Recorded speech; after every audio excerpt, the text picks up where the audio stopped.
વલ્લભીપુર તાલુકા પંથકની 22 વર્ષની યુવતી પર પિતરાઈ ભાઈએ અવારનવાર દુષ્કર્મ આચર્યું હોય અને કોઈને કહીશ તો મારી નાખવાની ધમકી પણ આપતો હતો। યુવતીએ ઝેરી દવા પીને જીવન ટૂંકાવવાનો પ્રયાસ કર્યો, જેનું સારવાર દરમિયાન મોત નીપજ્યું। 5 દિવસ પહેલા યુવતીને ભાવનગર સરટી હોસ્પિટલ ખાતે ખસેડવામાં આવેલ, જ્યાં તેની હાલત નાજુક હોવાનું જાણવા મળ્યું હતું।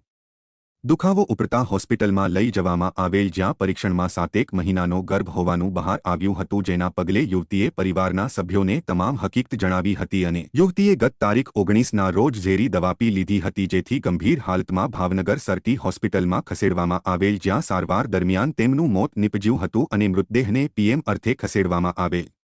યુવતીના ભાઈ દ્વારા વલ્લભીપુર પોલીસ સ્ટેશનમાં પિતરાઈ ભાઈ ભાવેશ ત્રિકમભાઈ ચૌહાણ ઉર્ફે ભગો વિરુદ્ધ ફરિયાદ નોંધાવી હતી, જ્યારે આરોપી ફરાર થઈ ગયો હતો, જ્યારે આરોપીને ઝડપી લેવા પોલીસે ચક્રો ગતિમાન કર્યા હતા।